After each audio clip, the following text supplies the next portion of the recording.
Hello students, आज मैं आपको इस वीडियो में प्रश्नावली 3E का सवाल संख्या 8 बताने वाला हूं, जिसमें हमको दो समीकरणें दी हैं और इन्हें हमको रैखिक समीकरण में बदलना है। ठीक है, तो यहाँ पर आप देख रहे होंगे कि पहली समीकरण में बटे में आपको x प्लस वाई और दूसरे समीकरण में भी आपको x प्लस वाई दिया हुआ है। ठीक है, इसी प्रकार आपका x माइनस वाई और यहाँ पर भी आपका x माइनस वाई है। ठीक है, तो यहाँ पे हम मान लेते हैं, माना 1/x प्लस वाई बराबर p तथा 1/x माइनस वाई बराबर q। ठीक है, तो हमने मान लिया है। तो देखिए आगे क्या होगा। ठीक है, तो देखिए यहाँ से हमने 1/x प्लस वाई बराबर p मान लिया, तो यहाँ से आपको बचेगा 10p। ठीक है, इसी प्रकार यहाँ से आपको बचेगा प्लस में 2q और बराबर में आपके 4 हो जाएंगे। ठीक है, तो यहाँ पर आप देख रहे होंगे कि 2 से भाग हो रही है, तो हम लिख देते हैं यहाँ पर 2 से भाग, 2 से भाग। ठीक है, तो 2 पंजे 10 यानी कि 5p प्लस 2 एकम 2 यानी कि प्लस का 1q और बराबर 2 दूनी 4। तो आपको ये बन जाती समीकरण 1। ठीक है, इसी प्रकार हम आगे देखेंगे तो 15/x प्लस वाई था, जो आपका हो जाएगा 15p। ठीक है, आगे माइनस का 5q और बराबर में माइनस के 2। ठीक है, अब इसे हम समीकरण 2 मान लेंगे। तो देखिए यहाँ पर अब हम विलोपन विधि से हल करेंगे। तो मैंने लिख लिया है कि q का मान विलुप्त करने के लिए समीकरण 1 में 5 से गुणा। ठीक है, जैसा कि आप देख रहे होंगे यहाँ पे आपका माइनस का 5q था और यहाँ पे केवल q है। तो यहाँ पर हम समीकरण 1 में 5 से गुणा करेंगे तो आपको मिलेगा 25p और प्लस का आपका 5q और बराबर में आपका हो जाएगा 5 दूनी 10 और इसे हम बना लेते हैं समीकरण 3। ठीक है, अब हम समीकरण 3 को और समीकरण 2 को जोड़ लेते हैं, वही हम नीचे लिख लेते हैं समीकरण 2। तो 15p माइनस का 5q और बराबर में आपका माइनस का 2।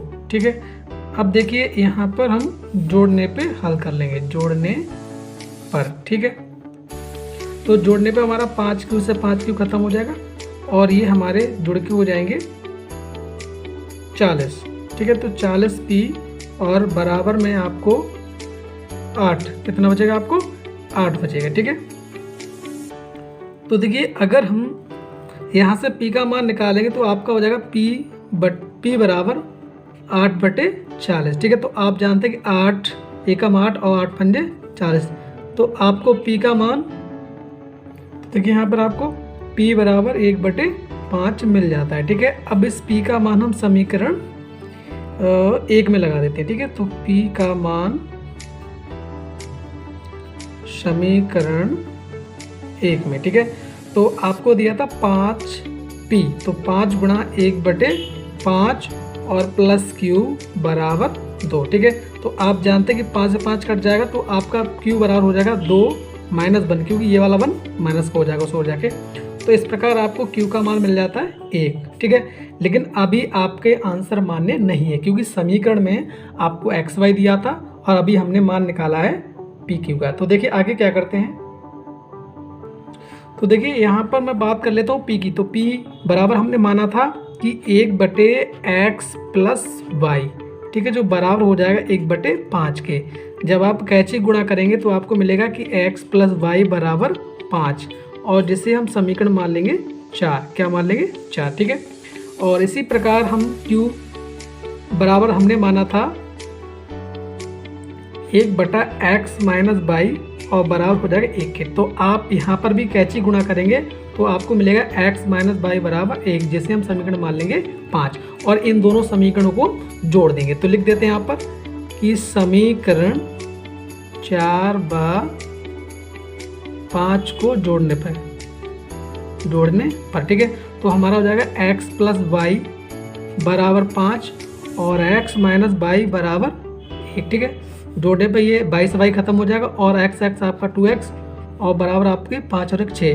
तो आप जानते हैं कि 2 3 6 हो जाएंगे। ठीक है, तो इस प्रकार आपको x का मान 3 मिलेगा। ठीक है, और इस x का मान हम लगा देते हैं समीकरण 4 में। तो लिख देते हैं यहाँ पर कि x का मान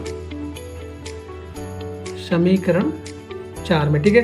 तो x की जगह हमने 3 कर दिया और प्लस y बराबर 5, ठीक है। तो y का जब मान निकालेंगे तो 5 - 3 हो जाएगा और आपको y का मान मिल जाएगा 2। तो इस प्रकार आपका ये क्वेश्चन कंप्लीट हो जाता है।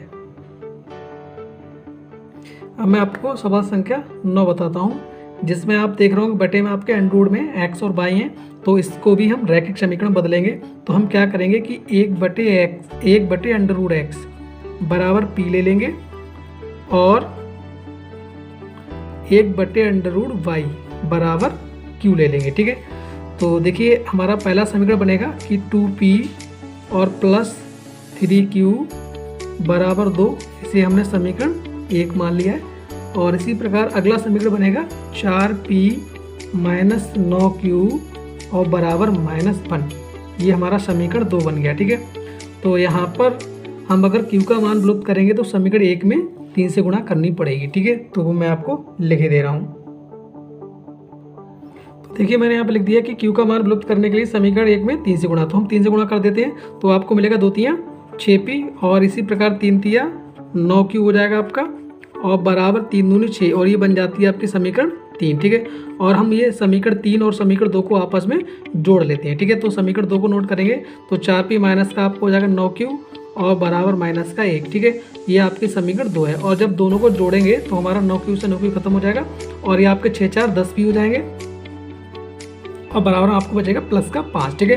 तो आप जानते हैं कि जब p का मान निकालेंगे तो आपको हो जाएगा 5/10, क्या हो जाएगा आपका 5/10 हो जाएगा, ठीक है। तो अब देखिए यहाँ से आप जानते हैं कि 5 5 5 दूनी 10 हो जाएगा, ठीक है। तो आपको p का मान मिलेगा 1/2, ठीक है। और इस p का मान हम समीकरण 1 में लगा देंगे, ठीक है। तो लिख देते हैं यहाँ पर कि p का मान समीकरण 1 में, ठीक है। तो देखिए 2 गुणा p का मान भी 1/2 है और प्लस आपका 3q बराबर आपके 2, ठीक है। 2 से 2 आपको खत्म हो गया। तो जब आप 3q को यहीं रोकेंगे तो आपको हो जाएगा 2 - 1, ठीक है।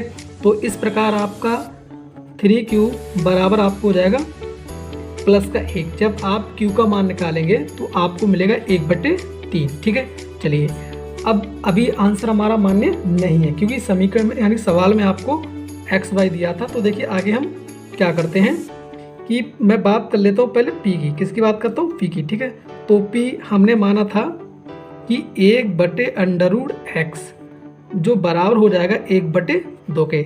जब आप कैचे गुणा करेंगे तो हमको मिलेगा √x बराबर 2, ठीक है। तो यहाँ पर x से अंडरूट हटाने के लिए हम क्या करेंगे? वर्ग कर देंगे। क्या कर देंगे? वर्ग करने पर, ठीक है। तो वर्ग करने पर आपका x का अंडरूट हट जाएगा और बराबर में आपका 2 का वर्ग 4 हो जाएगा, ठीक है। तो इस प्रकार आपका ये आंसर हो जाता है, ठीक है।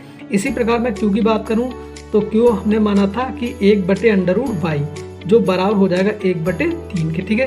तो यहाँ पर भी कैसे गुणा करेंगे तो √y बराबर आपके बराबर हो जाएगा 3 के। अब लिखते हैं यहाँ पर वर्ग करने पर, ठीक है। वर्ग करने पर क्या होगा? y का अंडरूट हट जाएगा और बराबर 3 का वर्ग हो जाएगा आपको 9, ठीक है। इस प्रकार आपका ये हल हो जाता है। अब मैं आपको प्रश्नावली का लास्ट सवाल 10 बताने वाला हूँ। तो देखिए इस सवाल में हम क्या करेंगे कि आपको दिया हुआ कि 7 ब्रैकेट में y + 3, ठीक है। तो यहाँ पर हम इस समीकरण के यानी ब्रैकेट के अंदर 7 से गुणा कर देंगे तो आपको मिलेगा कि 7y और प्लस में आपका 7 × 21, ठीक है। इसी प्रकार यहाँ पर माइनस के 2 से भी गुणा करेंगे तो हमको मिलेगा माइनस का 2x और माइनस का हो जाएगा 2 दूनी 4, ठीक है। और बराबर में तो आपके 14 ही है, ठीक है। तो देखिए यहाँ पर हम समीकरण जब बनाएंगे तो आपको मिलेगा 7y और ये माइनस का 2x, ठीक है। अब यहाँ पर देखिए ये 21 हमारा प्लस का है, 4 हमारा माइनस का है, ठीक है। तो आपको मिल जाएगा प्लस में 17 और बराबर आपके 14 हो जाएंगे, ठीक है। तो 7y और माइनस 2x और ये 17 उस पार जाके आपको हो जाएंगे 14 - 17, ठीक है। तो कुल मिला के आपको समीकरण बन जाएगा कि 7y - 2x और बराबर में -3 और इसे हम बना लेते हैं समीकरण 1, ठीक है। इसी प्रकार अगला जो समीकरण दिया है उसको थोड़ा हल करेंगे तो आपको मिलेगा 4y और प्लस 4 दूनी 8 और प्लस के 4 से गुणा करेंगे तो प्लस का 4x और 4 × 12 और बराबर आपको हो जाएंगे 44, ठीक है। तो देखिए यहाँ से हमको मिलेगा 4x चलिए पहले चाय बार 4y रख लीजिए और प्लस में हमारा 4x और यहाँ पर 8 और 12 आपके हो जाएंगे 20 और बराबर आपके 44। ठीक है, तो देखिए हमारा क्या मिलेगा कि 4y और प्लस के 4x और बराबर 44 माइनस 20। ठीक है, तो हमारा मिलेगा कि 4y और प्लस के 4x बराबर 24। ठीक है, अब यहाँ पर देखिए 4 से भाग हो जाते तो हम लिख लेते हैं कि 4 से भाग। ठीक है, तो हमको मिलेगा y प्लस x और बराबर 4 छिंग 24 यानी कि 6 और ये बन जाती समीकरण 2।